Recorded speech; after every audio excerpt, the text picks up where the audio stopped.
They say the Mississippi remembers. That every ripple that moves through its black water carries the memory of something buried, something the world was never meant to recall. In 1863, as the war between brothers tore America apart, one act of darkness in Louisiana made even the devil hold his breath. It began not with a battle, but with a vow of forbidden marriage spoken beneath the decaying chandeliers of Bellmont Plantation. A 67-year-old man, Cornelius Thibido, reciting sacred words to his 16-year-old granddaughter, Celeste Marie. That night, the air itself refused to move. Servants whispered prayers they no longer believed in. And somewhere deep in the bayou, the frogs went silent as if nature knew what humanity had just done. They called him Lorbeau, the Raven, a man who believed the Thibido bloodline carried power older than Louisiana itself. He claimed it flowed from a secret lineage, a covenant that stretched back to medieval France, a pact sealed not with faith, but with blood. The society he served, les Gardiens du Sang Pur, the guardians of pure blood, taught that purity of lineage was the key to preserving la force ancestral, the ancestral force, a hidden current said to grant dominion over others. This was not marriage as love, nor lust, but ritual, a calculated act to fuse bloodlines believed to carry fragments of power. Cornelius claimed that to mix his blood again with its own would awaken what slept. But those who heard him that night spoke of the way his eyes seemed to gleam, not with madness, but with certainty. The documents discovered decades later, scorched, water-damaged, sealed in family vaults, mention a rite of restoration. The Latin beneath reads, Sanguis sibi reditur, the blood shall return to itself. What was he restoring? What had his ancestors sworn to keep alive? Most historians dismiss it as delusion, but the graves around Bellmont tell another story. 312 numbered markers. No names, no records. Each one placed between the years 1852 and 1863, the same years Cornelius rebuilt the Thibido Chapel and installed a stained glass window depicting not Christ, but a black sun rising over a tree with roots shaped like veins. Ask yourself, who builds a church to worship their own blood? This isn't genealogy. It's theology, the worship of lineage as God. And on that night in 1863, when the old man took his granddaughter's trembling hand beneath the flickering light of oil lamps, he wasn't performing a wedding. He was performing a resurrection. Something in the air shifted that night, as though the Thibido name had been whispered one time too many. And what rose from that union was not human. They said the ceremony was private, but the screams carried across the fields. Those who lived on the edge of Bellmont Plantation spoke of the chapel's windows glowing red that night, as if the fire within refused to stay confined. Inside, beneath the carved beams imported from France and the dust of centuries-old relics, Cornelius Thibido prepared a ritual older than the soil he owned. It wasn't a marriage in any earthly sense. No priest of the church would have dared attend. The officiant was a man no one in Vermilion Parish recognized. His name, later found on a shipping manifest from New Orleans, was Dr. Etienne Marchand. He wasn't clergy. He was a scholar of blood. At midnight, when the clock struck 12, the storm rolled over the bayou, not lightning, but a vibration in the air, a hum that made every lantern flicker. The witnesses, 4 men sworn to silence, said Cornelius stood behind Celeste, both dressed in black silk. Between them, on the altar, rested a silver basin filled with wine so dark it looked like ink. Marchand's hands trembled as he drew a knife carved from bone. He didn't ask for vows. He asked for sacrifice. When Celeste's blood touched the wine, the room seemed to breathe. The overseer, Boudreau, said the candles went out not from wind, but from something that moved through the room unseen. And when they relit, the girl's eyes were not the same. Her green had turned a shimmering gold.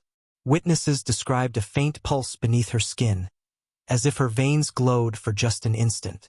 Cornelius whispered the words, Le sang est uni, la force est réveillée, the blood is united, the force is awakened. By dawn, 73 enslaved workers were gone, their quarters empty. Their names never entered into record again.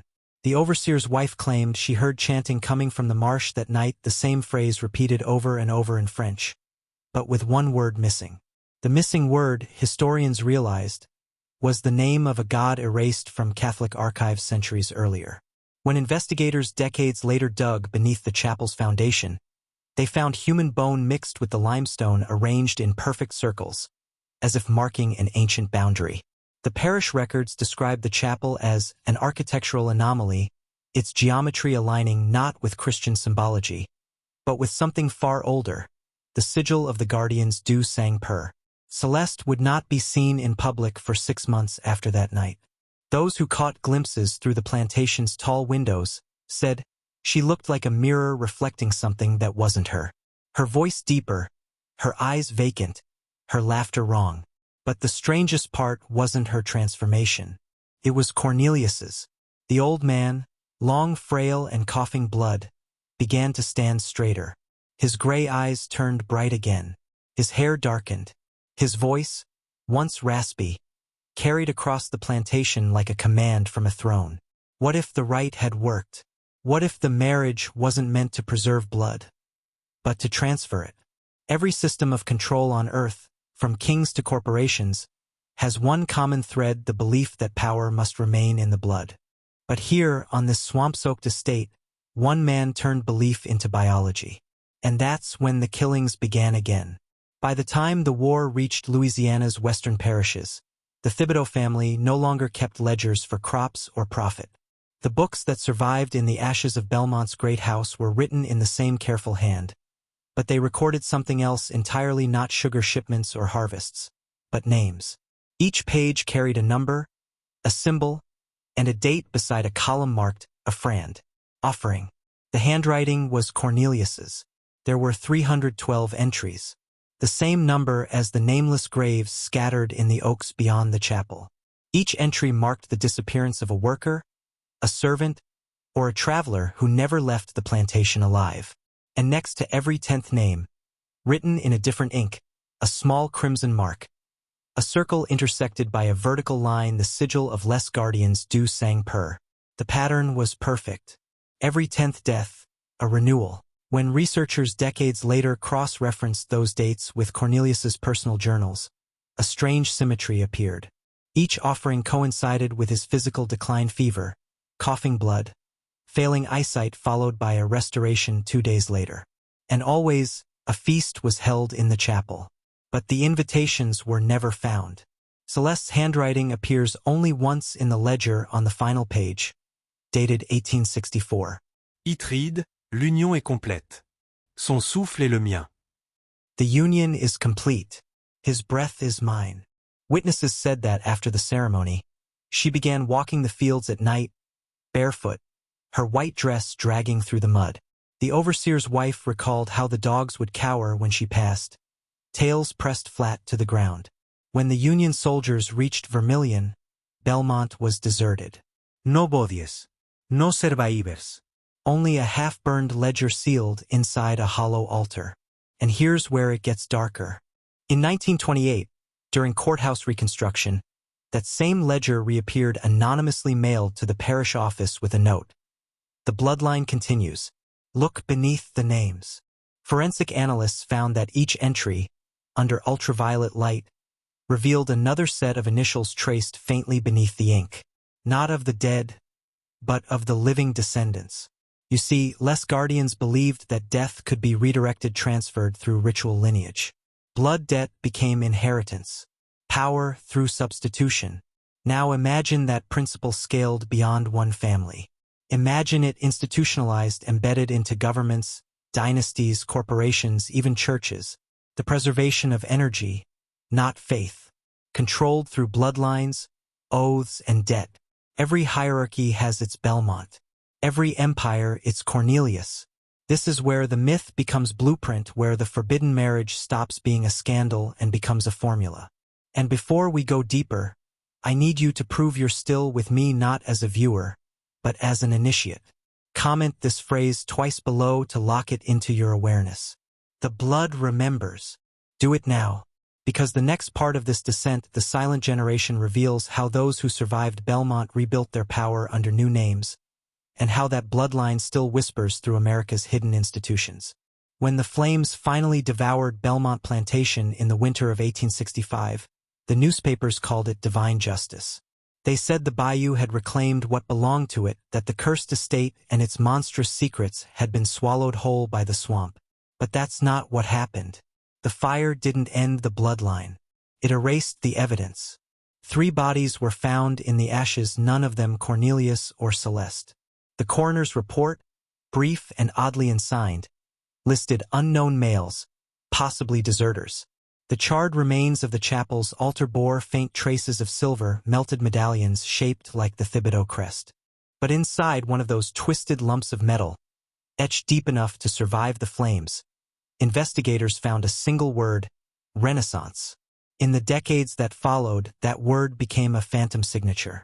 Every decade, a new Renaissance company appeared somewhere in the South: sugar, timber, railroads, oil. Always the same black raven logo. Always funded by anonymous French investors. And at the head of each company, a man or woman bearing some variation of the Thibido name. The locals called them the Silent Generation. They never married outside their circle. They never appeared in photographs. Their estates stood behind iron gates, their parties lit by candles, their children educated abroad. The family that once ruled by whip and fear now ruled through debt, patents, and law. The tools had changed. The principle had not. Control through inheritance. Power through blood. In 1904, one of the Thibido heirs, a banker named Jean-Marie Thibido, founded Le Cercle de l'Héritage, a private society that preached purity of intent and the divine architecture of lineage. They claimed it was philosophy, but in the archives of the New Orleans Historical Society, hidden behind a false shelf, researchers found a ledger nearly identical to Cornelius's, only the names were different. Politicians, judges, plantation heirs turned senators. Their offerings were no longer lives, but favors, silence, and control. Even now, scholars can trace a dozen bloodlines back to that one family, their descendants sitting on boards, running universities, shaping policy. They no longer needed a chapel. The ritual had become cultural, institutional. You see, when corruption becomes tradition, it no longer needs secrecy. It hides in plain sight inside every system that tells you power is earned rather than inherited. The forbidden marriage of 1863 was never about lust or madness.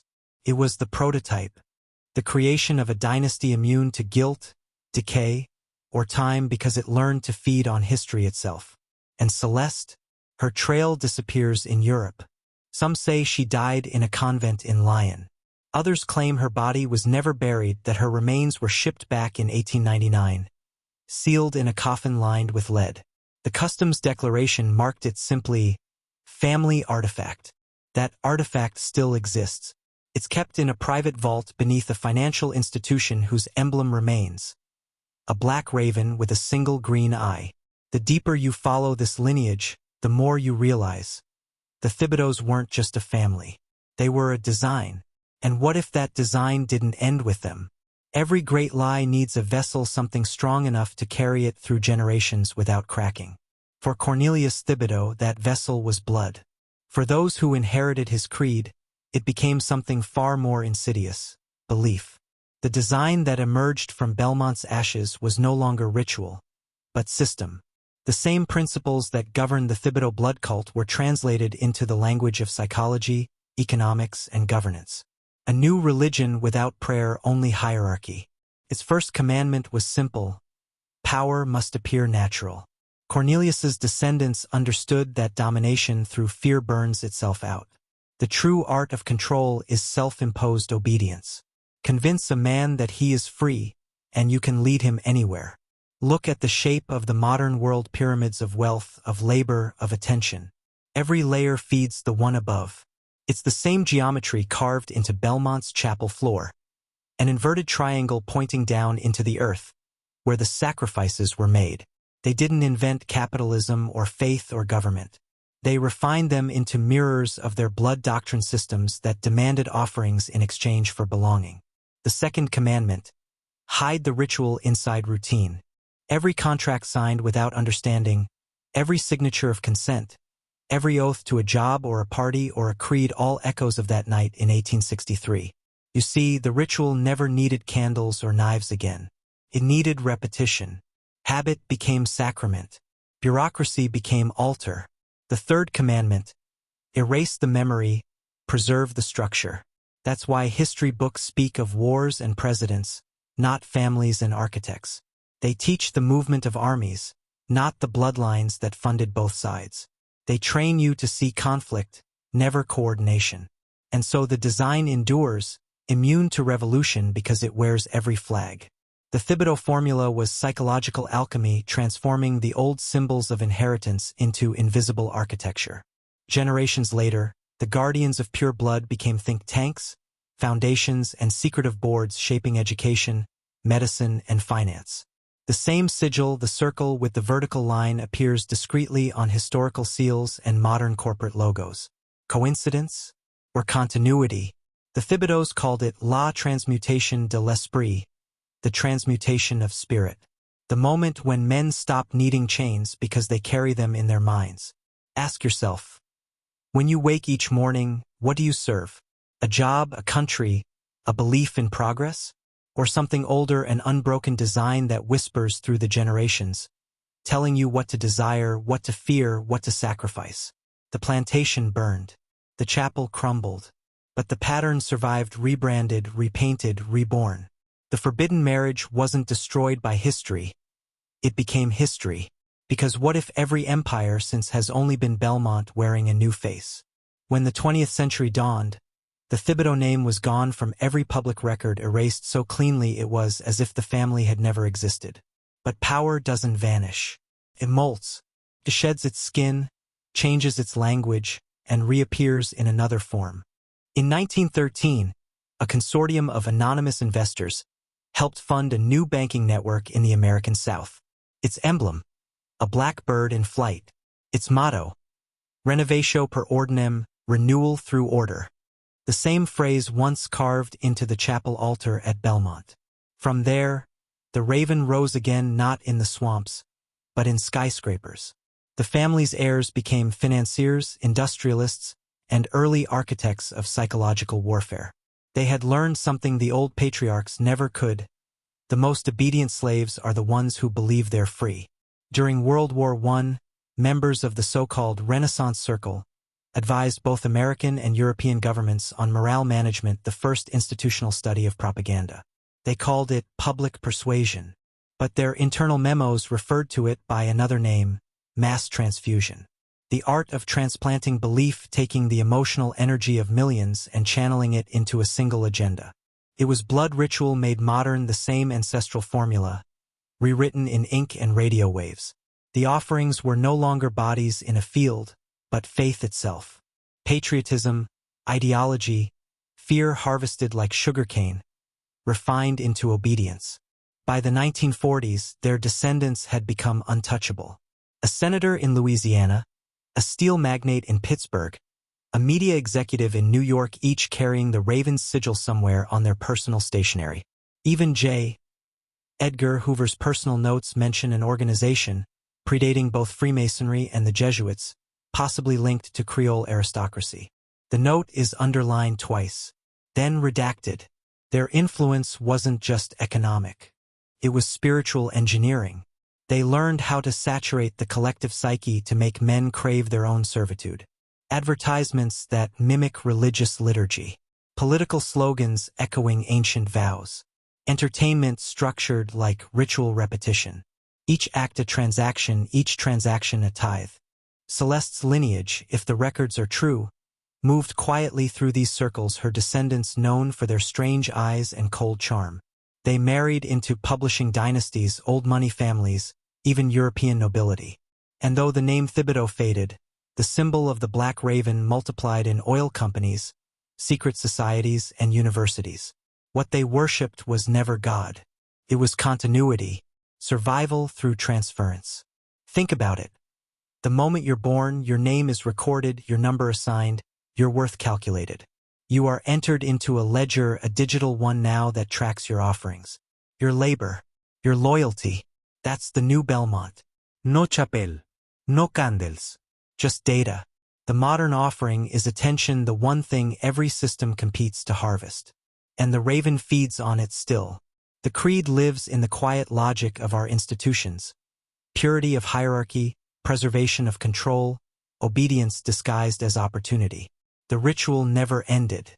It simply adapted. The same way Cornelius once stood in his chapel.